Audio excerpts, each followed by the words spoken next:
Hello दोस्तों, कैसे हैं आप सभी का स्वागत है हमारे यूट्यूब चैनल फाउंडेमेंटल में। दोस्तों आज हम बात करेंगे आरआरबी एनटीपीसी सीवीटी 2 के लिए 17वें शहादत दिवस के अवसर पर 3SC यानी कि शहीद संजीत स्मृति क्लब में जो ऑनलाइन मेगा टेस्ट का आयोजन किया गया था, उसमें हम मैथ के सभी क्वेश्चन का सोल्यूशन करने वाले हैं जो आगामी एनटीपीसी को देखते हुए लेवल 2, 3 और 5 के लिए ये जो है कारगर साबित हो सकता है। तो चलिए शुरू करते हैं आज का सेशन। तो आज का पहला क्वेश्चन हम देखते हैं कि दिया हुआ है ये 0.02 और 0.32, इसका मध्य समानुपात क्या होगा। तो सबसे पहले ये हम जानते हैं कि मध्य समानुपात यानी कि इसमें जो होता है 4 तरीके से बात होती है। जैसे कि मैं बात करता हूँ, एक होता है प्रथम समानुपात। तो प्रथम समानुपात के लिए फॉर्मूला क्या होता है, a²/b, क्योंकि इसमें इसी तरह का 2 अंक इसी तरीके दिए रहते हैं। उसके बाद मध्य अनुपात जो होता है, मध्य अनुपात इसको जो है इसको दूसरी भाषा में द्वितीय अनुपात भी बोला जाता है। ठीक है, तो द्वितीय अनुपात भी इसको बोला जाता है, इसी को मध्य अनुपात बोला जाता है। तो मध्य समानुपात जो होगा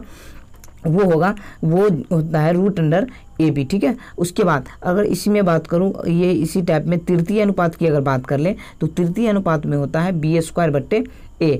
और अगर चतुर्थ अनुपात में बात करें तो चतुर्थ अनुपात में होता है BC/A। तो आपको ये 4 फॉर्मूला जो है आपको याद रखना है। तो ये बहुत ही आजकल पूछ रहा है क्वेश्चन, तो इस तरीके से आप याद रख सकते हैं। तो इसमें बोला गया है मध्य अनुपात, तो मध्य अनुपात में क्या करेंगे, √AB। ठीक है, तो √0.02 इंटू का 0.32। ठीक है, यहाँ से देखिए, दरअसल इसको क्या करेंगे, यहाँ से दशमलव उड़ाएंगे तो 2 जीरो नीचे आएगा, यहाँ से भी उड़ाएंगे तो 2 जीरो नीचे। तो यहाँ से 32 दूनी ऊपर में 64 हो जाएगा और नीचे में कितना हो जाएगा, ये नीचे में यानी कि 4 जीरो हो जाएगा। तो देखिए इसका वर्गमूल यानी ऊपर में तो 8 हो जाएगा, नीचे में 100, क्योंकि इसका वर्गमूल तो यही होगा ना, 8 का 64 का 8 और फिर ये कितना हो जाएगा 10,000 का ये 100। तो यहाँ से 0.08 इसका सही आंसर आ रहा है। तो 0.08 इसका सही आंसर होगा, जो कि ऑप्शन नंबर सी में है 0.08। नेक्स्ट क्वेश्चन देखिए, बोला गया है कि 5 सेंटीमीटर त्रिज्या एवं 10 सेंटीमीटर तिरछी ऊंचाई वाले एक समवृत्तीय शंकु के पार्श्विक सतह को रंगने की लागत 10 रुपये प्रति वर्ग मीटर की दर से लगभग किसके सन्निकट होगी रुपये में, वो हमसे पूछा गया। तो देखिए इसको कैसे करते हैं। सबसे पहले मैं एक शंकु बना लेता हूँ। देखिए सबसे पहले मैं इस तरीके से हमने शंकु बनाया। उसके बाद सबसे पहले इसमें आप ये बताइए, देखिए यहाँ से मैंने इस तरीके से शंकु बनाया और पार्श्व सतह का क्षेत्रफल किसे कहा जाता है, यानी कि पार्श्व सतह का क्षेत्रफल की मैं बात करूँ तो देखिए आप ये बोल सकते हैं ना कि ये जो है ये आपको जो दिख रहा है यानी येलो वाला, यही ये पार्श्व सतह का क्षेत्रफल यही होगा ना। तो देखिए इसके बाद जो है ये त्रिज्या जो है, ये त्रिज्या आपको दे रखी है 5 है और ये यानी कि तिर्यक ऊंचाई दे रखा है 10। तो आप यहाँ से क्या करिए कि पार्श्व सतह का क्षेत्रफल का फॉर्मूला होता है πRL। ठीक है, πRL। तो यानी कि यहाँ से तो क्षेत्रफल पहले निकाल लीजिए और उसके बाद इसमें 10 रुपये प्रति मीटर की दर से बोला गया ना, तो 10 से आप ऊपर से गुना कर देंगे। तो पाई के लिए दे सकते हैं 22/7 और R जो दिया हुआ है 5 और L का मान दिया हुआ है 10। और देखिए 10 रुपये प्रति मीटर की दर से ये लागत हो रहा है ना, तो यहीं पे आप 10 से गुना भी कर दीजिए ताकि आपको बाद में नहीं हो। तो देखिए यहाँ से कितना आ रहा है, यहाँ से 5 दाई 50 दाई 500 इंटू ये 22/7। अब देखिए यहाँ से क्या करिए कि इसको अगर काटिएगा 7 तिये 21 यानी 3 पॉइंट कुछ आएगा और इसको गुना करिएगा 500 तिये 1500। तो 1500 से थोड़ा सा ज़्यादा आपको दिख रहा है, तो ऑप्शन नंबर एक ही में दिख रहा है, यानी कि ऑप्शन नंबर डी में 1570 है। तो इस तरीके से आप लगभग में आंसर दे सकते हैं, 1570 इसका सही आंसर होगा। नेक्स्ट क्वेश्चन देखिए, बोला गया है कि 5 वर्ष बाद पिता की आयु पुत्र की आयु की 3 गुनी होगी। 5 वर्ष पहले पिता की उम्र जो है ना, उस समय बेटे की उम्र की 7 गुनी थी। ठीक है, तो पिता और पुत्र की वर्तमान आयु क्या है वो हमसे पूछा गया। देखिए सबसे पहले इसको मान लेते हैं कि ये फादर है और ये सन है। ठीक है, तो सबसे पहले आप पूर्व वाला लीजिए, यानी पूर्व वाले की मैं बात करूं, 5 वर्ष पूर्व पिता की उम्र उस समय उस बेटे की उम्र का 7 गुना, यानी इसको मैं 1 मानूंगा तो इसको मैं 7 मानूंगा। ये 5 वर्ष पूर्व की बात हो रही है ना। उसके बाद 5 वर्ष बाद में ये बोला गया है कि पिता की आयु पुत्र की आयु के 3 गुना, यानी कि 5 वर्ष बाद पिता की आयु पुत्र की आयु के 3 गुने। देखिए ये 5 वर्ष पूर्व का है, ये 5 वर्ष बाद का है, तो यानी कि डिफरेंट जो आएगा, यानी कि 5 वर्ष पूर्व से अगर आप 5 वर्ष बाद में जाइएगा तो 10 साल का जो अंतर आएगा ना, तो बीच में आप 10 दे दीजिए। यहाँ से लड़ाई कॉन्सेप्ट लगा दीजिए। लड़ाई कॉन्सेप्ट क्या होता है, 7 इकाई 7 और 3 इकाई 3, तो 7 माइनस का 3 यानी 4 रेशियो, ठीक है। और ये हो गया, उसके बाद यानी कि 10 इकाई 10 और 10 तिया 30, 10 इकाई 10 यानी 10 तिया 30 और यहाँ से 10, यहाँ से 20 आ गया, यानी कि ये 4 रेशियो जो है, 4 रेशियो का मान आपका 20 आ गया। तो 1 रेशियो का मान कितना आ जाएगा, 5, तो 5 आ गया। तो देखिए 5 वर्ष पूर्व ये फादर की आयु 7 है और 5 वर्ष पूर्व सन की जो ये औसत दे रखा है, सॉरी औसत, ये अनुपात दे रखा है 1। देखिए 7 पच्चे 35 हो जाएगा और 5 इकाई 5 हो जाएगा, यानी ये फादर है और ये कितना है, सन का है, ठीक है, सन का है। तो अब 5 वर्ष पूर्व का है ना, वर्तमान में आने के लिए आपको 5 जोड़ना पड़ेगा, यानी कि ये हो जाएगा 35 और 5 40 और ये हो जाएगा 5 और 5 10। तो इस तरीके से 40 और 10 इसका सही आंसर होगा, जो कि ऑप्शन नंबर डी में आप देख रहे हैं, 40 और 10। नेक्स्ट क्वेश्चन देखिए, एक सीधी दीवार के सहारे खड़ी की गई है सीढ़ी होगा, तो सीढ़ी का शीर्ष छोर तल से 9 मीटर की ऊंचाई पर है, ठीक है। जब सीढ़ी के आधार छोर को 3 मीटर की दूरी पर स्थापित किया जाता है तो सीढ़ी का शीर्ष छोर दीवार के नवीनतम छोर के बराबर हो जाता है, ठीक है। तो सीढ़ी की ऊंचाई कितनी है वो ज्ञात करनी है। देखिए इसको कैसे करेंगे, दरअसल जो ये मान लीजिए कि इस तरीके से सबसे पहले मैं बनाता हूँ। देखिए यहाँ से ये जो है, देखिए यहाँ से इस तरीके से होने के बाद अब यहाँ पे ये 3 मीटर एक्स्ट्रा यहाँ पे छोड़ा गया है, ठीक है। यहाँ पे बोला गया ना 3 मीटर दूरी विस्थापित करके, तो ये यहाँ से यहाँ तक जो है ये 3 मीटर है आपका। अब आप जो करिए यहाँ से यहाँ तक आप अपने मन से x मान लीजिए, ठीक है। और उसके बाद ये ऊंचाई जो दे रखा है वो 9 दे रखा है।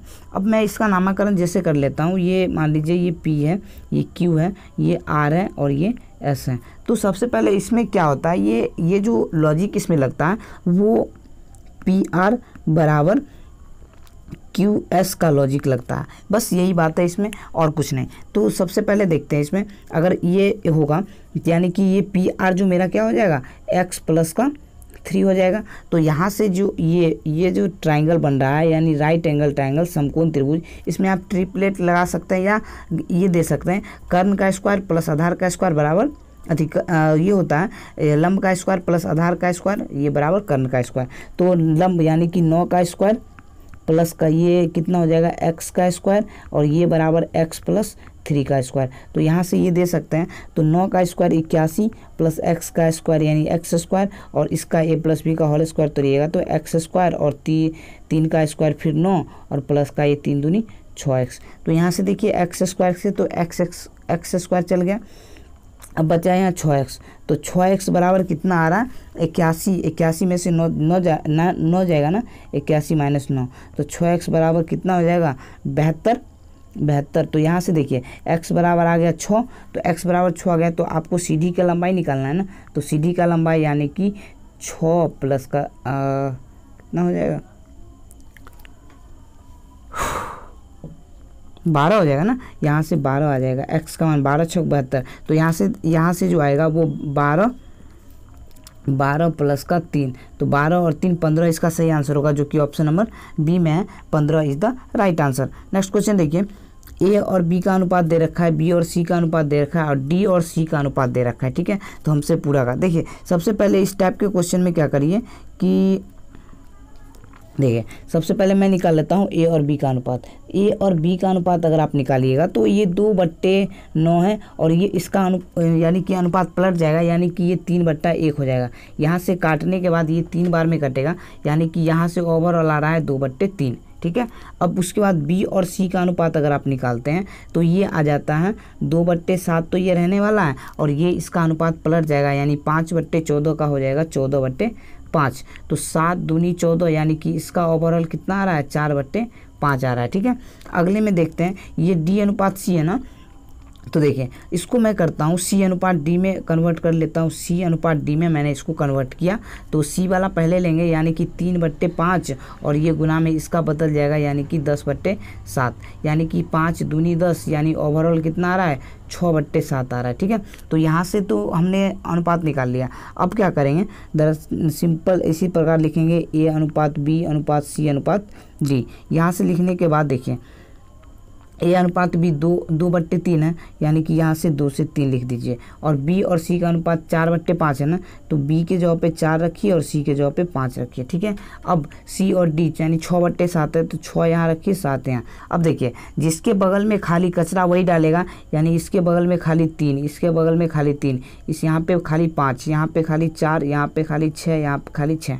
ठीक है, यानी कि जिसके बगल में खाली रहेगा वही आ जाएगा। ठीक है, अब देखिए ओवरऑल इसमें निकालता हूँ। सबसे पहले मैं काटने वाला देख लेता हूँ, इसमें काटने वाला बचा भी है क्या, तो देखिए 3 से कट रहा है, इसमें भी 3 से कट रहा है, इसमें भी 3 से, और ये इसमें 3 से, 3 दूनी 6। अब ओवरऑल गुना कर दीजिए, 2 चौके 8, 8 दूनी 16 यहाँ से आ गया, और ये 6 चौके 24 यहाँ से आ जाएगा, 6 पंचे 30 यहाँ से आ जाएगा, और 7 पच्चे 35 यहाँ से। तो 24 30 16 24 30 35 यानी कि ऑप्शन नंबर बी में 16 24 30 25 हुआ ना, 25 हुआ क्या, 35 होगा ना, 35। तो इस तरीके से यहाँ ये दे सकते हैं 16 24 30 35। नेक्स्ट क्वेश्चन देखिए, कौन सा सबसे छोटा 5 अंकीय संख्या है जो 98 से पूरी तरह से विभाजित किया जा सकता है। तो कौन सबसे छोटा 5 अंकीय संख्या, तो सबसे छोटी 5 अंकीय संख्या हम बोलेंगे कितना हो जाएगा, ये 10,000। ठीक है, तो ये सबसे छोटी, और ये 98 से विभक्त होनी चाहिए ना, तो सबसे पहले मैं 98 से इसको डिवाइड करता हूँ, 98 इकाई 98, फिर बच जाएगा 2, फिर यहाँ से एक जीरो उतरेगा ना, तो एक जीरो उतारने के लिए फिर यहाँ से डबल जीरो देके फिर उतारना पड़ेगा। ठीक, तो 98 दूनी यहाँ से लगाएंगे तो 8 दूनी 16 का 6 बच गए 1, और 9 दूनी 18 और 1 19 यानी कि 4 बच गया। यानी कि आपको क्या करना पड़ेगा, आपको 10,000 में जोड़ना पड़ेगा ना, तो 10,000 तो है, ठीक है, इसमें जोड़ना क्या है, तो 98 में 4 घटा के आपको जोड़ना पड़ेगा।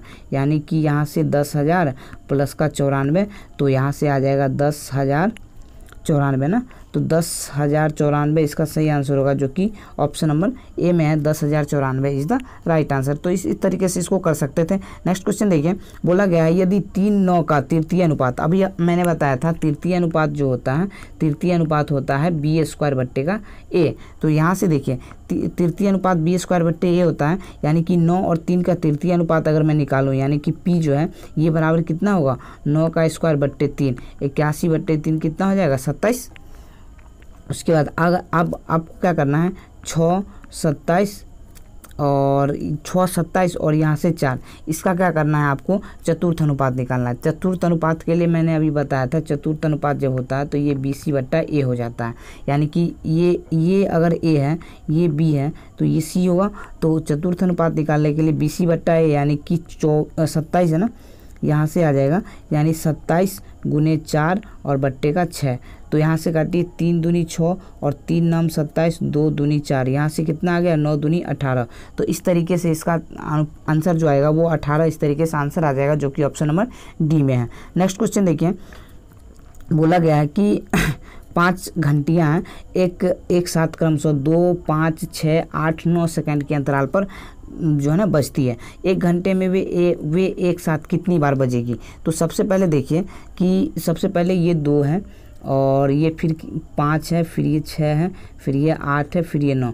सबसे पहले इनका एलसीएम मैं ले लेता हूँ। एलसीएम लेने 2 से हम लगाएंगे, 2 इकाई 2, फिर ये 5, 2 तिया 6, 2 चौके 8, और यहाँ से 9। ठीक है, अब आगे मैं फिर 3 से लगाऊंगा, 1 5, यहाँ से फिर 3 इकाई 3, और ये 4, और ये 3 तिया 9। अब यहाँ से देखिए गुना करने पे 4 तिया 12 पंचे 60, 60 × 6, यही तो एलसीएम आ रहा है ना। तो देखिए दरअसल ये 60 × 6 ये तो सेकंड में है ना, सेकंड में है, तो इतना सेकंड यानी कि 60 × 6 इतना सेकंड में एक बार बजता है। ठीक है, अच्छे से ध्यान दीजिएगा, ये 60 × 6 सेकंड में इतना बजता है। तो हमको क्या करना है, आप हमको घंटे में इसको लेना है, क्योंकि हमको 1 घंटे में कितना बार बजेगा वो।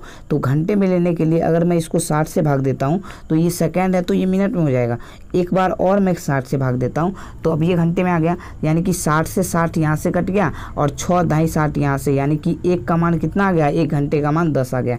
तो ये 10 तो 1 घंटे का मान, यानी कि ओवरऑल तो 10 बजा, लेकिन पहले वाला इसमें काउंट नहीं हो रहा है। याद रखिएगा, घंटी वाले रूल में ये होता है कि पहले जो बजता है वो काउंट नहीं होता है। तो हमसे पूछा गया टोटल कितनी बार, यानी कि 10 में आपको 1 जोड़ के लेकर चलना पड़ेगा। तो इसलिए इसका आंसर 11 होगा, जो कि ऑप्शन नंबर डी में 11 इज द राइट आंसर। तो इसमें आपको एक चीज़ याद रखना होगा कि पहले वाला जो है वो आपको काउंट करना नहीं भूलना है, ठीक है। नेक्स्ट क्वेश्चन देखिए, 3 क्रमिक पूर्णांक संख्याओं का कुल योग जो है 1350 है। तो सबसे छोटी तथा सबसे बड़ी संख्या का योग ज्ञात करें। देखिए इसको कैसे करिएगा, दरअसल 3 क्रमिक संख्या है ना, तो 3 क्रमिक संख्या मानने का तरीका, मैंने बीच वाला संख्या a मान लिया और उससे अगला संख्या a+1 और उससे पीछे वाला संख्या a-1। अब बोला गया है कि इन तीनों का योग जो है वो कितना है, 1350 है। देखिए बहुत ही आसान तरीके से हो गया, एक से तो एक ऐसे ही चल जाएगा और 3a बराबर आ रहा है कितना, 1350। तो यहाँ से a का मान निकाल लेंगे, कितना हो जाएगा, a का मान 3 चौके 12 बच के 3 पच्चे 15, यानी a का मान 450 आ गया। अब हमसे बोला गया है सबसे छोटी तथा सबसे बड़ी संख्या का योग। तो सबसे छोटी यानी कि सबसे छोटी संख्या क्या थी, a-1 और सबसे बड़ी संख्या क्या थी, a+1। इसी का योग पूछा गया। तो a से 1 से 1 तो ऐसे ही कट गया, यानी कि बच गया इधर ओवरऑल 2a। तो 2 × a का मान 450 है, यानी कि इसका आंसर कितना हो जाएगा, 900। तो 900 इसका सही आंसर होगा, जो कि ऑप्शन नंबर ए में आप देख रहे हैं, 900 is the right answer. Next question देखिए, 3 अंक वाली संख्याओं ABC है, CAB है और BCA का योगफल किससे विभाज्य नहीं है, वो हमसे पूछा गया है। तो देखिए इस टाइप के क्वेश्चन को कैसे करते हैं, ये जो ABC लिखा हुआ है ये इसको अगर आप अलग अलग करिएगा तो अलग अलग करने का ये मतलब है 100A होगा, फिर प्लस का 10B होगा, फिर प्लस का C, इस तरीके से अलग अलग करके आप लिख सकते हैं इसको। उसके बाद CAB, इसको आप क्या लिख सकते हैं, इसको आप लिख सकते हैं 100C प्लस का ये 10A और प्लस का ये कितना हो जाएगा, सीधा B, एक B हो जाएगा। उसके बाद BCA, इसको अगर आप लिखना चाहें तो इसको क्या लिख सकते हैं, 100B प्लस का ये 10 का C प्लस का ये A। तो देखिए दरअसल ये है 100A प्लस का 10A और 1, यानी कि 111A, यानी 111A प्लस का वही 111B भी होगा और वही 111C भी होगा। यानी कि मैं 111 कॉमन कर लूँ तो यहाँ से A+B+C तो आ रहा है ना, यानी कि A+B+C से विभाज्य होगा और 111 से भी विभाज्य होगा। तो 111 किसका खंड होता है, 111 होता है 37 × 3 111। तो देखिए 37 से भी विभाज्य नहीं होगा, 3 से भी विभाज्य नहीं होगा और A+B+C से भी विभाज्य नहीं होगा। तो एक बच गया 31। तो 31 इसका सही आंसर होगा, जो कि ऑप्शन नंबर बी में आप देख रहे हैं, 31 is the right answer. Next question देखिए, नेक्स्ट क्वेश्चन दिया हुआ है A, B और C, ठीक है। किसी काम को क्रमशः 20, 30 और 60 दिन में कर सकते हैं। A उस काम को कितने दिन में पूरा कर सकता है यदि B और C द्वारा हर तीसरे दिन उसकी मदद की जाए, ठीक है। तो देखिए बहुत ही अच्छा क्वेश्चन है, इसको कैसे कर सकते हैं। सबसे पहले मैं A, उसके बाद B, उसके बाद फिर C, यानी कि A 20 दिन में करता है और B कितने दिन में, 30 दिन में, और ये C कितने दिन में करता है तो 60 दिन में। अगर इन तीनों का एलसीएम लूँगा मैं तो ये 60 आ जाएगा, 20 3 60, 30 दूनी 60 और 60 ठीक है 60, ठीक है। अब बोला गया है कि यानी पहले A करेगा, फिर दूसरे दिन भी A करेगा और तीसरे दिन कौन आ जाएगा, A+B+C, ये तीनों आ जाएंगे। यानी ये पहले दिन 3 काम करेगा, फिर दूसरे दिन भी 3 और तीसरे दिन 3 2 5 और 1 6 काम होगा ना। यानी ओवरऑल देखा जाए तो यहाँ से कितना आ रहा है, 3 3 6 और 6 12, 12 जो यूनिट काम हो रहा है, 12 यूनिट काम के लिए कितना टाइम लग रहा है, 3 दिन लग रहा है। ठीक है, तो सबसे पहले ये देखें कि हमको काम करना है 60, तो इसमें 5 से गुना करेंगे तो 60 हो जाएगा, इसमें भी 5 से गुना कर दीजिए, यानी कि 60 काम कितना दिन में होगा, 15 दिन में। तो 15 इसका सही आंसर होगा, जो कि ऑप्शन नंबर सी में है, 15 is the right answer. Next question देखिए, ए और बी ने क्रमशः 20,000 और 15,000 रुपये के निवेश पर एक व्यवसाय शुरू किया। 6 महीने के बाद सी 20,000 रुपये लगाते हुए उनके व्यवसाय में जुड़ गया। व्यवसाय शुरू होने के समय से 2 वर्ष के अंत पर अर्जित 25,000 के लाभ में बी का हिस्सा कितना होगा। देखिए सबसे पहले ये जो है ना, इस टाइप के क्वेश्चन में जीरो को पहले ही काट लीजिए ताकि आपको आसानी होगा। यानी कि इसमें हम 3 जीरो को काट लिए, इसमें हम 3 जीरो को काट लिए, और इसमें यानी कि सबके निवेश में हमने 3 जीरो काट दिया। अब बच गया कितना, ए और ये बी बच गया और ये सी, यानी कि ए का निवेश 20 हो जाएगा, बी का 15 और सी का 20 है। अब जो सी जो है ये 6 महीने बाद आ रहा है। ठीक है, तो सी 6 महीने बाद आ रहा है और टोटल काम 2 वर्ष के लिए हो रहा है, यानी कि 24 माह के लिए हो रहा है। तो ए भाई साहब कितनी महीने करेंगे, 24 महीने करेंगे, बी भाई साहब कितनी महीने करेंगे, 24 महीने, लेकिन सी कितने महीने करेंगे, 24 में से 6 कम, यानी कि 18 महीने सी करेंगे। तो देखिए अगर हम इसको 6 से काटते हैं तो 6 चौके 24, 6 चौके 24, 6 त्रिक 18, इसमें 4 4 4 पंचे 20। ठीक है, अब 5 से मैं काटता हूँ, 5 इकाई 5, 5 तिये 15 और 5 चौके 20, यानी ओवरऑल अनुपात क्या आ रहा है, 4 3 और ये 3, यानी कि यहाँ से आ रहा है 4 और 3 और 3, यही तो प्रॉफिट का अनुपात हो जाएगा ना, क्योंकि ये जो होता है इन्वेस्टमेंट यानी निवेश इनटू टाइम बराबर प्रॉफिट ही तो होता है ना। तो यहाँ से हमने वही तो किया है। तो देखिए 4 3 7 और 3 10, अगर 10 रेशियो का मान अगर ये 25,000 है, यानी 25,000 है, तो 1 रेशियो का मान 2500 हो जाएगा। तो हमसे बोला गया है बी का हिस्सा ना, बी का हिस्सा 3 रेशियो है, तो 3 रेशियो का मान कितना आ जाएगा, 7500। तो 7500 इसका सही आंसर होगा, जो कि ऑप्शन नंबर ए में आप देख रहे हैं, 7500 is the right answer. Next question देखिए, एक आयत का विकर्ण जो है 53 सेंटीमीटर है और इसका क्षेत्रफल जो है वो 1260 दिया हुआ है। ठीक है, तो आयत का परिमाप जो है ना वो हमसे पूछा गया है। दरअसल इसमें क्या होता है कि देखिए आयत का विकर्ण क्या होता है, आयत का विकर्ण होता है ए स्क्वायर प्लस का बी स्क्वायर, और यानी कि ये जो होता है ये विकर्ण के स्क्वायर के बराबर हो जाता है, यानी कि ये 53 का स्क्वायर हो जाएगा। तो 53 का स्क्वायर होता क्या है, अगर आपको किसी संख्या का वर्ग निकालना हो तो आप कैसे निकालेंगे, देखिए हम वर्ग निकालना सिखाता हूँ। जैसे ये 53 है, ठीक है, तो 53 अलग अलग इसको हम गुना करेंगे तो 5 का स्क्वायर 25 और 3 का स्क्वायर 9 होता है। तो आपको 2 डिजिट लेके चलना है, यानी कि 0 9, और 5 तिये 15 और 15 का 2 गुना 30, तो आपको 30 बीच में रखना है, यानी कि यहाँ से कितना आ रहा है, यहाँ से जो आ रहा है वो 9 फिर 0 और 25 और 3 28, तो 2809 जो होगा वो 53 का स्क्वायर होगा। देखिए तो यहाँ से जो आ जाएगा ये 53 का स्क्वायर, यानी कि आप यहाँ से बोल सकते हैं ए स्क्वायर प्लस का बी स्क्वायर, यानी कि यहाँ से कितना आ रहा था 2809 ना, तो 2809 आप यहाँ दे सकते हैं। उसके बाद इसका क्षेत्रफल 1260 है, यानी कि ए इंटू बी ये होता है ना क्षेत्रफल, यानी लंबाई गुने चौड़ाई होता है। इसी तरीके से तो हमने इस तरीके से माना है, तो यानी 1260।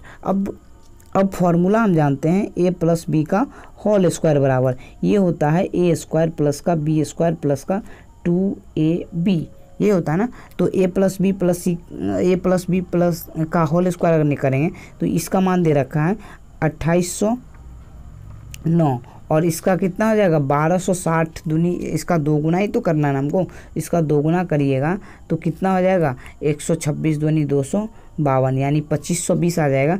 तो 2520 यहाँ से देखिए, यहाँ से आ जाता है 9 और ये आ जाएगा कितना, यहाँ आ जाएगा 2 और 8 5 13 का 3 बच गए 1, और ये 2 2 4 और 1 5, ठीक है। तो ये किसका स्क्वायर होता है, ठीक है, ये हमको निकालना है ए प्लस बी का होल स्क्वायर, ये है ना, जोड़ने पे आ रहा है यही ठीक है। ये 5329 आ रहा है ना, तो 5329 हम देखेंगे कि ये किसका वर्ग होता है। तो देखिए ये 5329 है, अगर ये दो डिजिट हमने छोड़ा, ये बच गया 53 किसके किसके स्क्वायर के बीच है, तो हमने बोला ये 7 का स्क्वायर और 8 के स्क्वायर के बीच में है, तो हमको 7 तो लेना ही है, और साथ में ये 3 किसके स्क्वायर के आता है, तो 3 जो आता है ये 3 के स्क्वायर में भी 9 जो होता है वो 3 के स्क्वायर में भी आता है और 7 के स्क्वायर में, लेकिन पास किसके ज़्यादा है, यानी 7 का स्क्वायर 49 होता है, ये 49 के पास में है, इसलिए आपको ये 3 लेना पड़ेगा। अगर ये 8 यानी 8 का स्क्वायर 64 के पास में रहता तो आपको 7 लेना पड़ता है, यानी कि ये 73 का स्क्वायर जो होगा यही आप बोल सकते हैं 5329 होगा, यही बोल सकते हैं ना।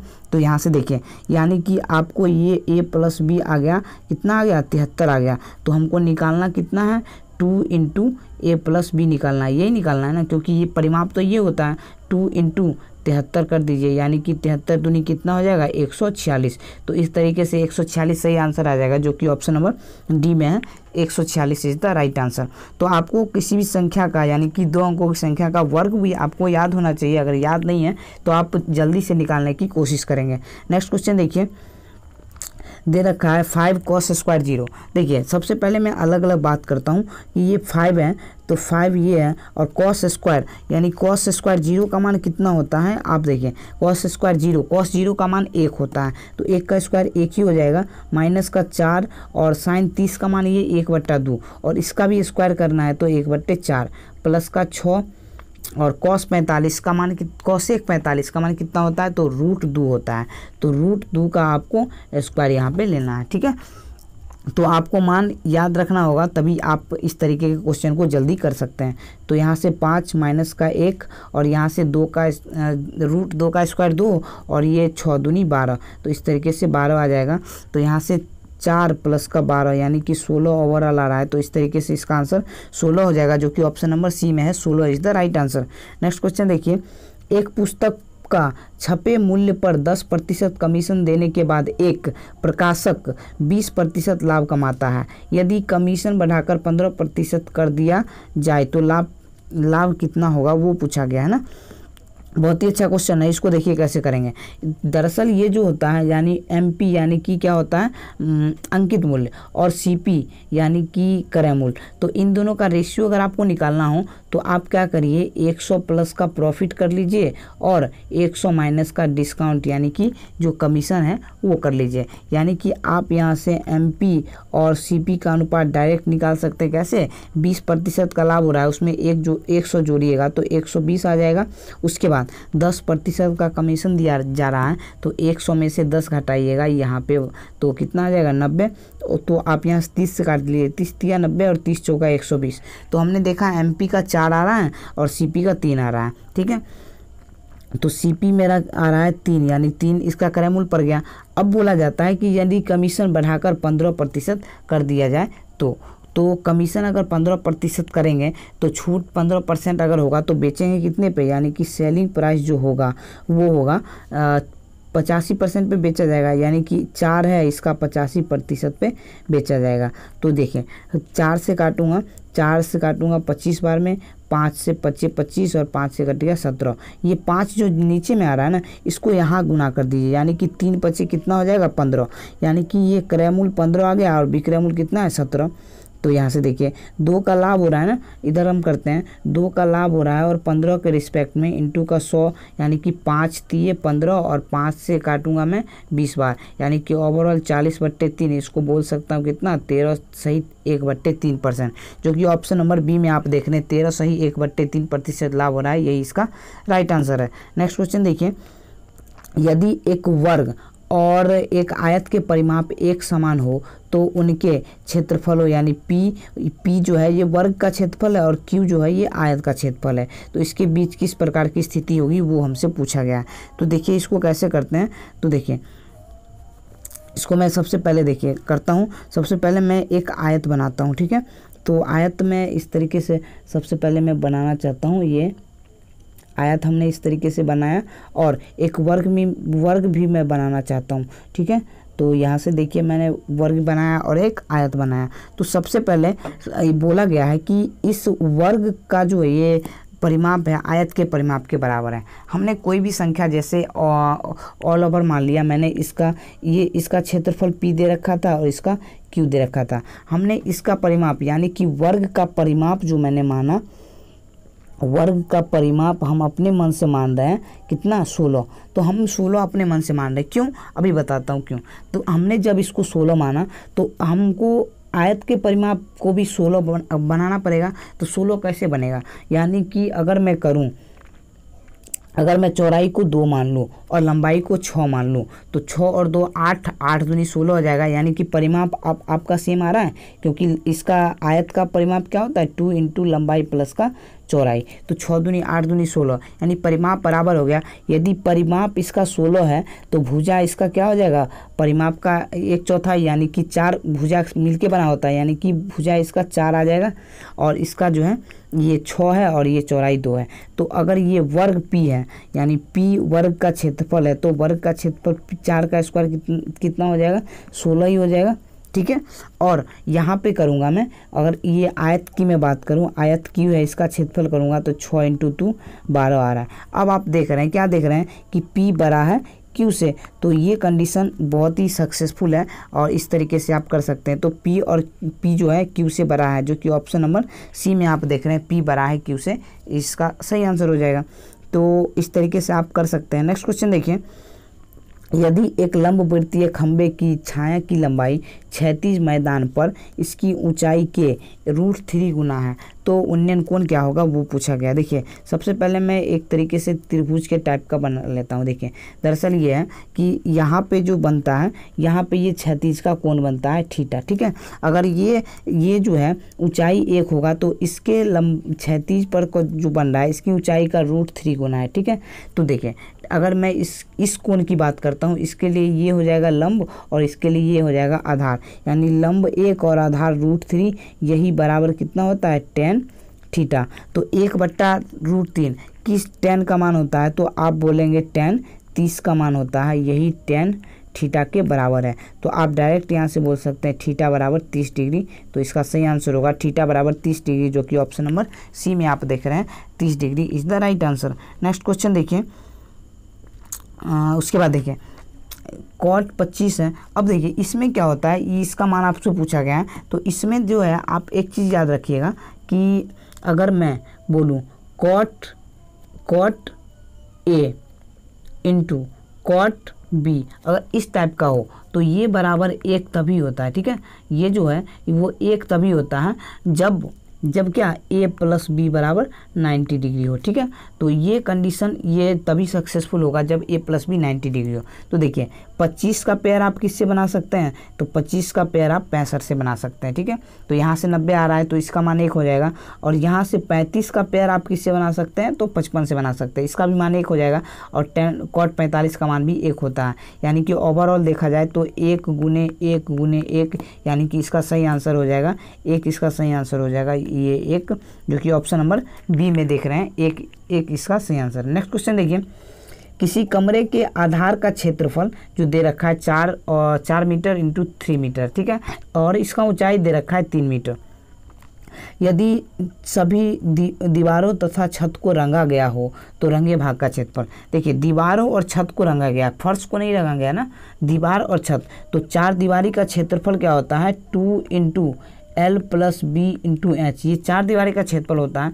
प्लस में अगर छत को रंगिएगा तो छत को रंगने के लिए आपको क्या लेना पड़ेगा, लंबाई और चौड़ाई लेना पड़ेगा। तो L इंटू बी इसका क्षेत्रफल यहाँ पे जोड़ दीजिए। तो देखिए 2 इंटू लंबाई 4 है और चौड़ाई 3 है, तो 4 और 3 7 यहाँ से आ गया। और ऊंचाई का मान 3 दे रखा है 3, और प्लस का लंबाई और चौड़ाई यानी कि 4 और 3 4 3 12। तो यहाँ से देखिए 7 3 21 दूनी 42 यहाँ से आ रहा है और 12 यहाँ से। तो ओवरऑल आप देख रहे हैं कितना आ रहा है 54। तो 54 इसका सही आंसर होगा, जो कि ऑप्शन नंबर बी में है 54 is the right answer. Next question देखिए, बोला गया है कि 600 सेंटीमीटर स्क्वायर सतह क्षेत्रफल वाले धातु से बने घन को गलाकर 0.5 सेंटीमीटर लंबाई और √7 सेंटीमीटर त्रिज्या वाले छोटे स्टील सिलेंडर में परिवर्तित किया जाता है। तो कितने पूर्ण सिलेंडर ढाले जा सकते हैं, ये हमसे पूछा गया। देखिए ये जो है ये पूरी सतह का क्षेत्रफल दे रखा है ना घन का, तो इसका पूरी सतह का क्षेत्रफल होता है 6a², यानी संपूर्ण सतह का क्षेत्रफल यही 600 के बराबर दे रखा है। 6 से आप काटिएगा तो ये 100 बार में कटेगा, यानी कि ए का मान कितना आ गया 10। तो ए का मान जो 10 है ये घन की भुजा आ गई ना, तो घन का आयतन जो होता है वो AQ, और यही आपको क्या करना है कि ये आपको बराबर करना है इस सिलेंडर के क्षेत्रफल के। तो आप मान लीजिए n सिलेंडर बन रहा है यानी, और उसका क्षेत्रफल यानी आयतन, तो सिलेंडर का आयतन क्या होता है पाई r² और h। यहाँ से देखिए 10 का क्यू करिएगा तो यहाँ से 1000 आएगा, और n इंटू पाई के जगह पे आप 22/7 दे सकते हैं, और r² यानी कि √7 का स्क्वायर की बात करें तो आप डायरेक्ट यहाँ पे 7 ही दे सकते हैं, और यहाँ पे h का मान 0.5 है ना, इसको क्या करिए 1/2 लिख लीजिए। 7 से 7 कट गया और 2 से कट गया 11।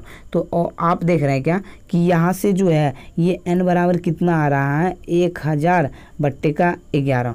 तो यहाँ से देखिए यहाँ पे आप देख रहे हैं 11 9 99 और बच के 1, यानी कि 9.09 इस तरीके से कुछ आ रहा है, यानी कि सॉरी 9 नहीं, अगर मैं इसको देखूं तो 11 9 99 तो 1 0 आएगा, यानी कि 90 से 90 पॉइंट कुछ आ रहा है ना। तो इस तरीके से आपको बोला गया कितने पूर्ण सिलेंडर ढाले जा सकते हैं, तो 90 आपका सही आंसर हो जाएगा। 90 जो है पूर्ण सिलेंडर ढाले जा सकते हैं। तो इस तरीके से option number C is the right answer. Next question देखिए, 10 और 22 के बीच सभी अभाज्य संख्याओं का मध्य क्या होगा। तो अभाज्य संख्या होता है, अभाज्य संख्या वैसी संख्या होती है जो खुद से या फिर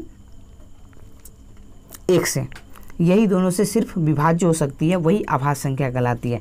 तो 10 और 22 के बीच आप बोल सकते हैं अभाज्य संख्या कितनी होगी, एक 11 होगा, 12 नहीं होगा, 13 हो सकता है ना, 13 होगा, फिर 14 नहीं होगा, 15 भी नहीं होगा, 16 भी नहीं होगा, 17 होगा, क्योंकि 17 सिर्फ अपने खुद से और 1 से ही लगेगा, फिर 18 नहीं होगा, 19 होगा ना, 19 होगा, फिर 20 नहीं होगा, 21 नहीं होगा, 22 तो होगा ही नहीं। अब इसको जोड़ लीजिए, 1 3 4 7 11 और 9 20, 11 और 9 20, ठीक है 20। तो 20 का बच गया कितना, 0 हो गया, 2 बच गए, 2 और 1 3 और 1 4 1 5 और 1 6, 60 आ रहा है जोड़ने पे। तो 60 जोड़ने पे और टोटल संख्या 1 2 3 4, तो 4 से आप डिवाइड करिएगा तो 15 इसका सही आंसर होगा, जो कि ऑप्शन नंबर सी में है। 15 is the right answer. Next question देखिए, दूध और पानी के 30 लीटर मिश्रण में दूध और पानी का अनुपात 7:3 है। इस मिश्रण में कितना पानी और मिलाया जाना चाहिए ताकि दूध और पानी का अनुपात 7:3 हो जाए। ठीक है, तो देखिए इसको बहुत ही इजी तरीके से कर सकते थे। मान लीजिए यहाँ पे मिल्क है और यहाँ पे वाटर है, ठीक है। तो देखिए यहाँ से करने के बाद मिल्क और इसका दे रखा है 7:3 है। अब बोला गया इसमें इस मिश्रण में कितना पानी मिलाया जाता है ना, मान लीजिए पानी को कितना मिलाया जा रहा है यही पूछा गया। तो उसके बाद यह अनुपात जो हो जाता है वो 3:7 हो जाता है। अब आप देखिए कि मिलाया जो जा रहा है वो सिर्फ मिल्क के स्थान पे क्या मिलाया जा रहा है, यानी कि मिलाया जो जा रहा है सिर्फ वाटर मिलाया जा रहा है। तो उस मिश्रण में मिल्क पहले भी उतना ही था और आज भी उतना ही है, तो बराबर करना पड़ेगा ना, क्योंकि यहाँ पे 7 है और यहाँ पे 3 है। तो इसको बराबर कर लीजिए, 7 या 21, तो इसमें भी आपको 3 से गुना करने पड़ेगा और इसमें 7 से गुना किया तो इसमें भी 7 से गुना करना पड़ेगा। ठीक है, तो 7 या 21 यहाँ भी है और 21 यहाँ भी हो गया। तो यहाँ से देखा मैंने ये 9 आ रहा है और ये 49 आ रहा है, तो बट कितना रहा है 40। तो अब यहाँ से आप 40 आप आंसर नहीं दे सकते, आपको देखना है यहाँ से जो पहले वाला मिश्रण था 7 या 21 ये था और 3 या 9, 21 और 9 30, ठीक है। तो 30 रेशियो का मान यदि 30 लीटर है, यही 30 लीटर है ना, तो 1 रेशियो का मान 1 लीटर हो जाएगा। तो आपको 40 रेशियो का मान निकालना है, तो 40 रेशियो का मान 40 लीटर हो जाएगा, 40 लीटर। तो 40 लीटर इसका सही आंसर होगा, जो कि ऑप्शन नंबर बी में है। तो इस तरीके से आप अपने हिसाब से बना सकते हैं, 40 litre is the right answer. Next question देखिए, एक नाव जो है बोला गया है कि एक नाव धारा के विपरीत दिशा में, ठीक है, एक नाव धारा के विपरीत दिशा में 6 घंटे में 24 किलोमीटर चलती है और धारा की दिशा में 4 घंटे में 20 किलोमीटर चलती है।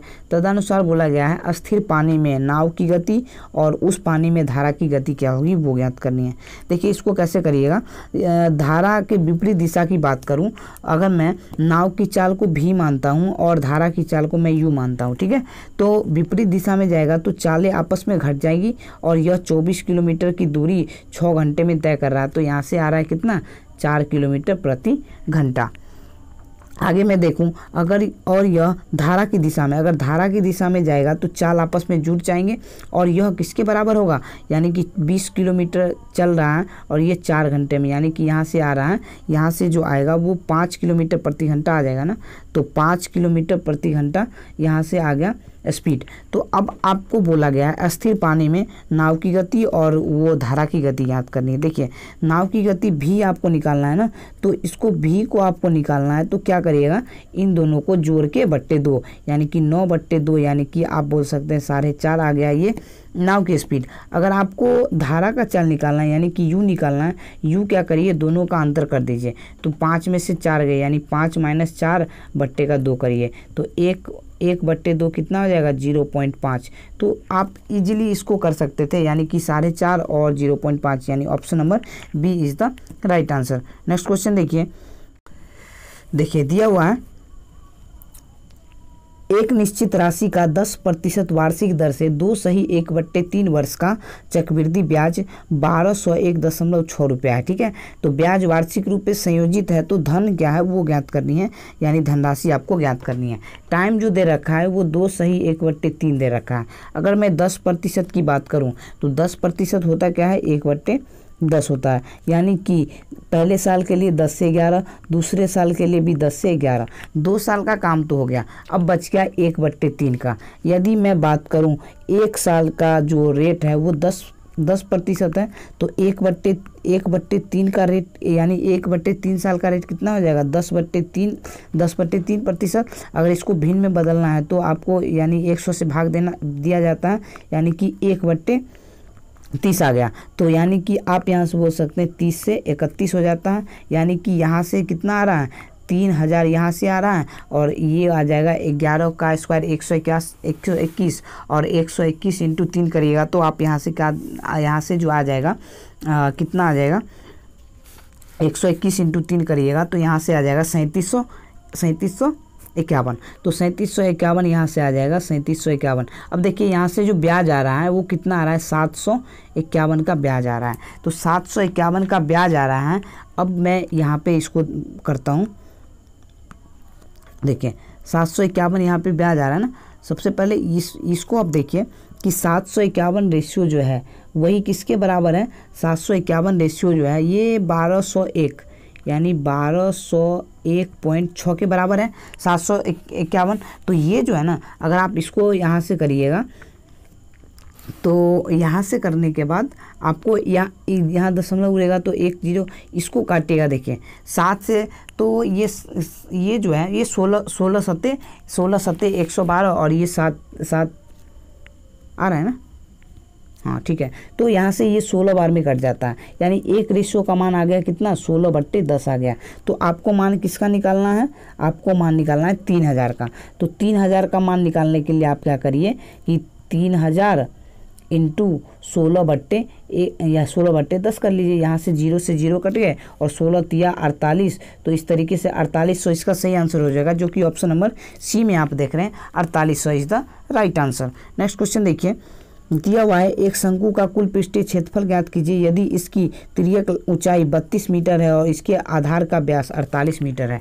देखिए बहुत ही अच्छा क्वेश्चन है, इसको आप कर सकते हैं। देखिए सबसे पहले मैं एक शंकु बनाता हूं, तो देखिए शंकु इस तरीके से हमने इस तरीके से सबसे पहले बना लिया और उसके बाद अब बोला गया है कि यहाँ से मैंने इसको मिला दिया, यहाँ से इसको और यहाँ से इसकी ऊंचाई को मिला दिया। अब बोला जाता है इस शंकु का कुल पृष्ठीय क्षेत्रफल ज्ञात कीजिए यदि इसकी तिर्यक जो है ये 32 दे रखा है और इसके आधार का व्यास 48 है, यानी कि त्रिज्या जो है वो 24 हो जाएगी। तो इस शंकु का कुल पृष्ठीय क्षेत्रफल क्या होता है, पाई r × का r + का l, यही होता है ना।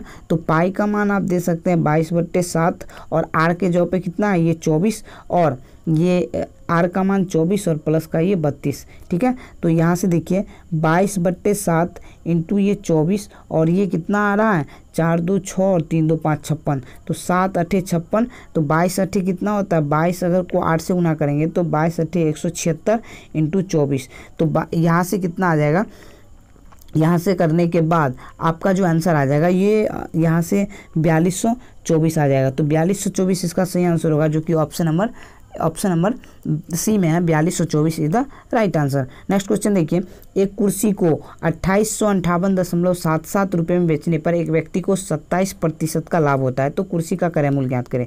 देखिए इसको कैसे करते हैं, ये 27% है ना, यानी कि 27% का लाभ बोल सकते हैं 127 है, ठीक है। तो 127 रेशियो का मान कितना दे रखा है, ये 2858.77, यहाँ से दशमलव आएंगे तो 2 0 यहाँ से आएगा, और यहाँ से अगर हम काटेंगे तो 127 से अगर काटेंगे तो ये जो पूरा भाग देने के बाद आपको जो आता है वो 2 2 5 1 आता है, ठीक है।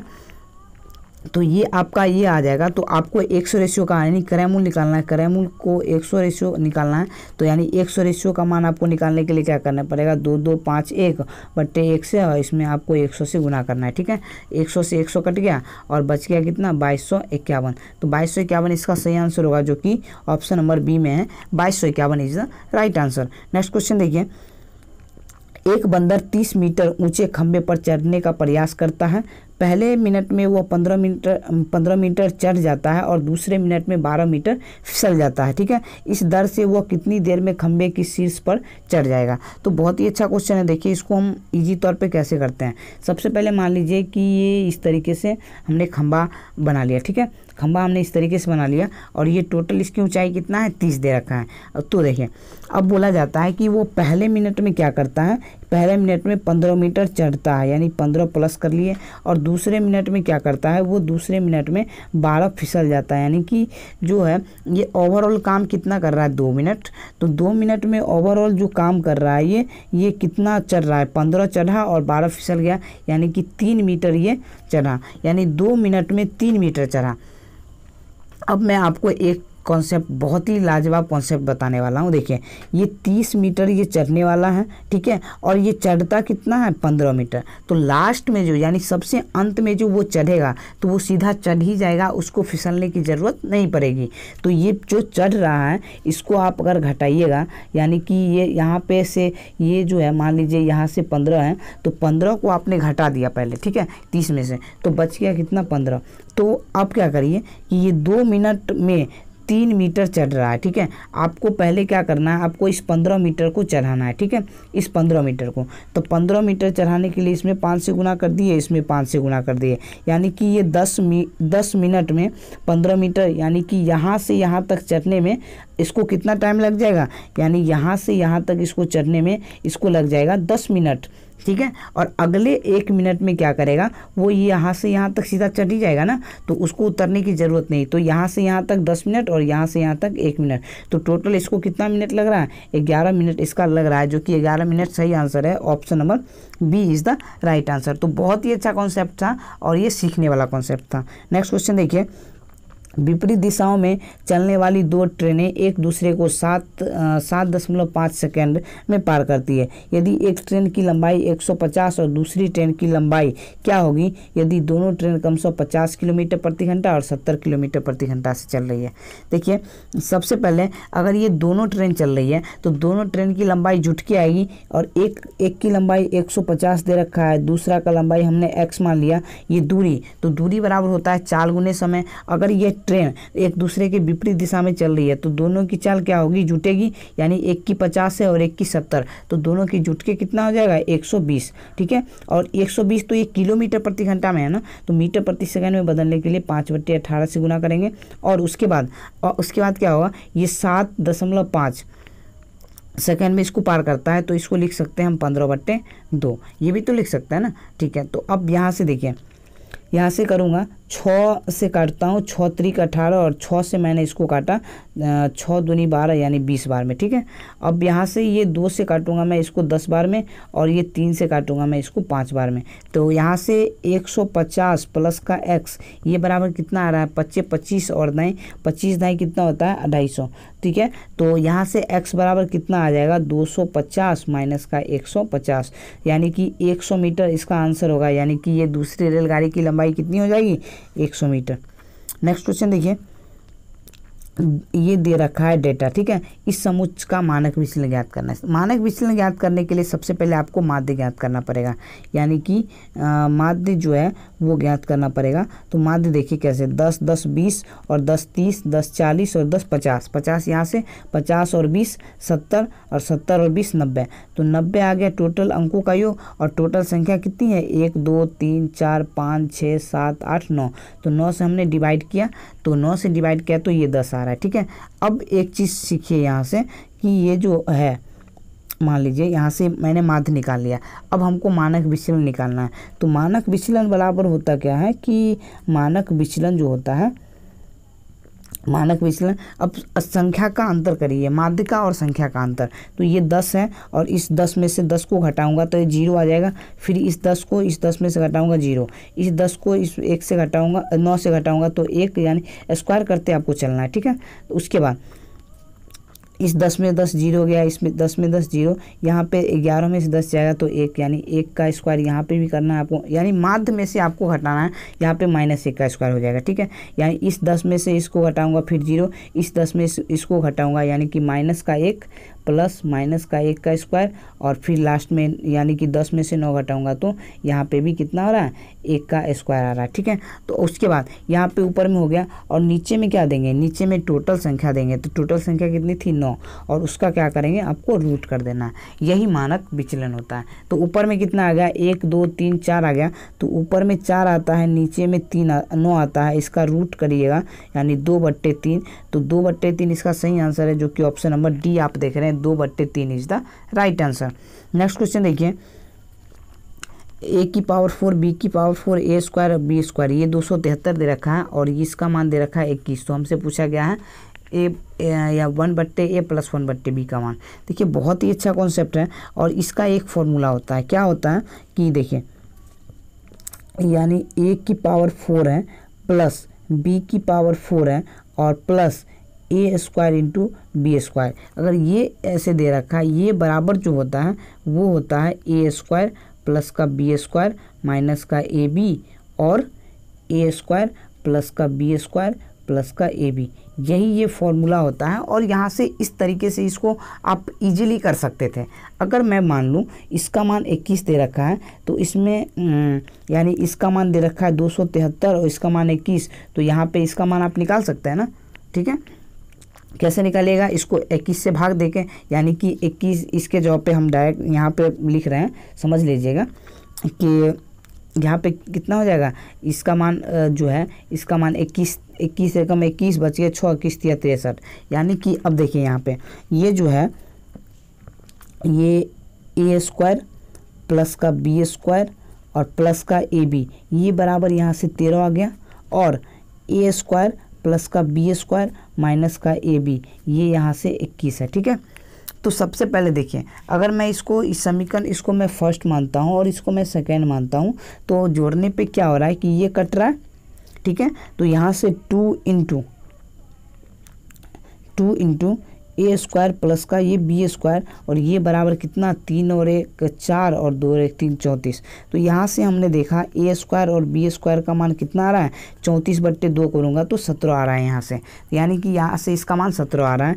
और आगे मैं बात करूँ, इसमें हमको ए भी निकालना है। तो अब आप क्या करिए, एक बार आप जोड़े हैं ना, तो एक बार आप घटा दीजिए। अगर एक बार आप घटा रहे हैं तो ये वाला कट जाएगा, यानी ए स्क्वायर और बी स्क्वायर। देखिए यहाँ से अगर मैं घटाऊंगा ए स्क्वायर प्लस का बी स्क्वायर और प्लस का ए बी है ना, ठीक है, और ए स्क्वायर माइनस का बी स्क्वायर, सॉरी प्लस है, उसके बाद माइनस का ए बी, ठीक है। यहाँ से मैं करता हूँ, देखिए अब हो जाएगा। अब देखिए यहाँ से करने के बाद इसका मान जो दे रखा था वो इसका मान दे रखा था 13 और इसका मान दे रखा था 21। मैंने इसको घटाया, घटाने के बाद ये चिन्ह माइनस हो जाएगा, ये माइनस हो जाएगा, ये प्लस हो जाएगा और ये माइनस हो जाएगा। ठीक है, तो यहाँ से तो ये ए स्क्वायर बी स्क्वायर वाला पार्ट खत्म हो गया, बच क्या गया 2ab बच गया। और ये बराबर कितना आ जाएगा, माइनस में आएगा ना, तो माइनस में 13 माइनस में 8 आएगा ना, माइनस में 8, तो ए बी बराबर यहाँ से कितना आ गया माइनस का 4। अब आप देखिए यहाँ से, अब यहाँ से हमसे पूछा गया है कि 1/a और 1/b, 1/b, तो यहाँ से कैसे कर सकते हैं। देखिए इसको मैं और छोटा कर देता हूँ और अच्छे से समझाने की कोशिश करता हूँ। देखिए यहाँ से आ जाता है, सबसे पहले ये ए स्क्वायर बी स्क्वायर का मान दे रखा था और ए बी का मान, तो हम यहाँ से क्या करेंगे, ए प्लस बी का होल स्क्वायर पे क्या होता है कि ए स्क्वायर प्लस बी स्क्वायर यानी कि 17 प्लस का 2ab यानी कि माइनस का 4 यानी कि माइनस का 8 यहाँ से दे सकते हैं। तो माइनस का 8 करूँगा तो ए प्लस बी बराबर कितना, रूट में 9 आ जाएगा यानी कि इसका मान 3 आ गया। ठीक है, अब देखिए ये जो है 1/a है और ये 1/b है, यही है ना, इसको क्रॉस मल्टीप्लाई करूंगा यानी भिन्न के जोड़ की तरह, तो ए बी इसका एलसीएम हो जाएगा और ऊपर में b प्लस ए ही तो होगा ना, यानी कि a प्लस बी का मान 3 दे रखा था। ठीक है, और यहाँ से ए बी का मान -4, तो इस तरीके से आप यहाँ से देख रहे हैं कि माइनस का 3/4 इसका सही आंसर हो रहा है, जो कि ऑप्शन नंबर डी में है। तो बहुत ही अच्छा कॉन्सेप्ट था और आपको मज़ा आ गया होगा ये कॉन्सेप्ट को करके। तो -3/4 इसका सही आंसर होगा, जो कि ऑप्शन नंबर डी में है। नेक्स्ट क्वेश्चन देखिए, 2 किलोमीटर की दौड़ में एक दौड़ में राहुल ने प्रभात को 250 मीटर से हराया और प्रभात ने 1 किलोमीटर की दौड़ में रजत को 250 मीटर से हराया। 128 किलोमीटर की दौड़ में राहुल रजत को कितनी दूरी से हराएगा, वो हमसे पूछा गया है। तो बहुत ही अच्छा कॉन्सेप्ट है, इसको देखिए कैसे करते हैं। देखिए दरअसल ये जो है, मान लीजिए ये राहुल यहाँ पे है, ठीक है, राहुल और ये प्रभात। ठीक है, अब देखिए राहुल 2 किलोमीटर चलता है यानी कि 2000 मीटर राहुल चलता है और प्रभात को 250 मीटर से हरा देता है। यानी कि अब मैं बात करूंगा राहुल कितनी दूरी तय की है, तो आप बोलेंगे इससे 250 कम यानी कि 1750 जो है मीटर की दूरी राहुल ने 2000 मीटर दूरी तय की और प्रभात ने 1750 मीटर दूरी तय की। ठीक है, अगर मैं इसका रेशियो निकालता हूँ, ये 0 से 0 कट गया और 25 7 175, 25 8 200। ठीक है, अब आगे का जो है ये प्रभात है, यह प्रभात क्या करता है कि 1 किलोमीटर की दौड़ में रजत को 250 मीटर से हराता है, प्रभात और रजत। ठीक है, अब देखिए प्रभात और रजत है, प्रभात क्या करता है वो 1000 मीटर चलता है और रजत इससे 750 मीटर कम चलेगा तभी तो हारेगा ना, यानी कि यहाँ से ये 750 मीटर ही चलता है। तो यहाँ से 0 से 0, 25 चौके 100, 25 3 75, यहाँ से ये रेशियो आ गया। अब देखिए मैं ऑल ओवर रेशियो निकालने की कोशिश कर रहा हूँ। तो देखिए राहुल का सबसे पहले है, उसके बाद प्रभात का है, उसके बाद रजत का है। ठीक है, तो ये 8 है और ये 7 है और ये 4 है और ये 3 है। इस तरीके से मैंने किया तो यहाँ 7 आ जाएगा, यहाँ पे 4 आ जाएगा। तो ये देखिए यहाँ से आ रहा है 8 चौके 32 और 7 चौके 28 और 7 तिया 21। ठीक है, यहाँ से देखिए कि सबसे पहले यहाँ से ये मैं बात करता हूँ। देखिए इसको मैं यहाँ से थोड़ा छोटा कर लेता हूँ ताकि अच्छा से दिखने में समझ में आएगा। देखिए 32, अब क्या करिए सिर्फ राहुल और रजत का लीजिए, क्योंकि हमसे पूछा गया है राहुल रजत को कितनी दूरी से हराएगा। तो राहुल और रजत का आप सिर्फ ले लीजिए, तो राहुल ये 32 है और रजत का 21। अब देखिए आप ये कॉमन सेंस लगाइए, ये रेशियो है। ठीक है, तो 32 मीटर की दूरी में राहुल ने रजत को कितने मीटर से हराया, 21, 9, 30 और 2 यानी कि 11 से हराया। 11 से हरा रहा है किसमें, 32 में। तो 11 से हरा रहा है 32 में, आपको हराना किस में है, 128 में। ठीक है, 16 दूनी 32, 16 अट्ठे 128, 2 से कट गए 4, तो 11 चौके 44 किलोमीटर इसका सही आंसर होगा, जो कि ऑप्शन नंबर ए में आप देख रहे हैं। 11 ए में है 44 किलोमीटर इसका सही आंसर। तो बहुत ही अच्छा कॉन्सेप्ट था और आप इसको इस तरीके से बना सकते थे। नेक्स्ट क्वेश्चन देखिए, अगर x+1 और x-1 ये समीकरण ये दे रखा है, इसका गुणनखंड है तो a और b का मान। सबसे पहले देखिए एक चीज़, ये x+1 जो है ये इतना का जो है ये समीकरण का गुणनखंड होगा तो इतना बराबर अगर आप जीरो करते हैं, इतना बराबर अगर आप जीरो करते हैं तो यहाँ से x बराबर कितना आ रहा है, माइनस का 1 आ रहा है। तो इस समीकरण में अगर आप माइनस का 1 रखेंगे तो क्या होगा, वो समीकरण मैं अब बनाना चाहता हूँ। यानी x के जगह पे -1 रखूँगा तो -1 का क्यूब, ठीक है, प्लस का a प्लस का 1 इंटू यानी -1 का स्क्वायर, ठीक है, माइनस का b माइनस का 2 ये ब्रैकेट और ये माइनस का 1, ठीक है, और ये भी ब्रैकेट में है -1 और इसके बाद -6, ठीक है। यहाँ से इसको करिएगा तो -1 का क्यू आ, ये अलग है, यहाँ से -1 का क्यू -1 ही होगा। अब देखिए -1 का स्क्वायर तो सीधा 1 हो जाएगा, यानी कि यहाँ से a + 1 आ जाएगा, ठीक है। आप कैलकुलेशन पे ध्यान दीजिएगा। और ये यहाँ पे माइनस और माइनस कितना हो जाएगा, प्लस हो जाएगा ना, तो प्लस हो जाएगा तो प्लस में b और प्लस माइनस का 2 और माइनस का 6, ठीक है। यहाँ से जो समीकरण आ रहा है 1 से तो 1 ऐसे ही कट गया और a + b आ रहा है और अगर ये आ रहा है कितना, 6 और 2 8, माइनस में अगर मैं इसको इधर भेज देता हूँ तो ये प्लस में 8 हो जाएगा। ये आ गया a + b का एक समीकरण। और दूसरा समीकरण जो x - 2 बराबर 0 रखने पर, यानी x - 2 बराबर आप 0 करिएगा तो x बराबर आप 2 रख दीजिए। तो इसी समीकरण में आप x बराबर 2 रखिएगा, तो x बराबर 2 रखिएगा तो 2 का क्यूब कितना होता है, 8 प्लस a + 1 इंटू 2 का स्क्वायर कितना, 4 माइनस का, उसके बाद कितना है b माइनस का 2 इंटू कितना हो जाएगा 2 और माइनस का 6। आगे हम इसको सॉल्व करते हैं तो 8 प्लस यानी कितना 4a प्लस का 4 माइनस का 2b और यहाँ से माइनस प्लस का 4 आ रहा है ना, 4 और माइनस का 6, ठीक है। यहाँ से देखिए 4a और माइनस का 2b और ये देखिए 8 और 4 12 और 4 16 में से 6 गए तो यानी कि प्लस में 10 आ रहा है, ठीक है। यानी कि यहाँ से ये समीकरण आ रहा है, 2 में कॉमन कर लेता हूँ, 2 में कॉमन करूँगा तो देखिए यहाँ से बच जाएगा 2a माइनस का सीधा b बचेगा और ये प्लस का ये 5 बराबर 0 कर सकते हैं ना, ठीक है। तो देखिए अब यहाँ से 2 समीकरण मेरे पास आ गया, a + b बराबर 8 और a यहाँ पे जो है मैं इसको यहाँ से आगे लेके चलता हूँ, ठीक है। देखिए मेरे पास समीकरण आ गया जो है ये a + का b ये बराबर 8 आ रहा है और एक समीकरण कितना आ रहा है 2a माइनस का b ये बराबर, यहाँ से इस समीकरण को कर सकते हैं ना, 2a माइनस का b ये बराबर -5, ठीक है। तो यहाँ से आ रहा है 2a माइनस का b बराबर -5 आ रहा है। अब आप a और b का मान यहाँ से इजीली निकाल सकते हैं। कैसे निकाल सकते हैं, अगर आप जोड़िएगा तो ये कट जाएगा, यानी कि यहाँ से आ रहा है 3a बराबर 3 आ रहा है और a बराबर आप 1 आ रहा है, ठीक है। तो a बराबर 1 यहाँ से आ गया। अगर आपको b निकालना है तो एक समीकरण दे रखा था a + b बराबर 8 और यहाँ से दे रखा था 2a माइनस का b ये बराबर -5। तो इस समीकरण में क्या करिए, इसको आप ये समीकरण फर्स्ट मान लीजिए, इसको सेकंड मान लीजिए और इसको अब क्या करिए a को बराबर कर लीजिए, ठीक है। तो या फिर a को बराबर नहीं करिएगा तो डायरेक्ट आप यहाँ क्या करिए कि इस समीकरण में आप क्या करिए a का मान रख दीजिए, यानी कि 1 प्लस का b ये बराबर 8 है तो b बराबर यहाँ से 7 आ जाएगा, ठीक है। तो a बराबर 1 और b बराबर 7 इसका सही आंसर होगा, जो कि देख लीजिए ऑप्शन 1 और 7 इसका सही आंसर है, जो कि ऑप्शन नंबर b में है। तो बहुत ही अच्छा कॉन्सेप्ट था, ये अच्छा था और आप इस तरीके से इसको कर सकते थे। तो दोस्तों कैसा लगा ये सेशन, अगर दोस्तों अच्छा लगा हो तो प्लीज़ इस वीडियो को लाइक करें और अपने दोस्तों तक ज़रूर शेयर करें। अगर आप इस चैनल पर नए हैं तो प्लीज़ इस चैनल को सब्सक्राइब कर दें। धन्यवाद।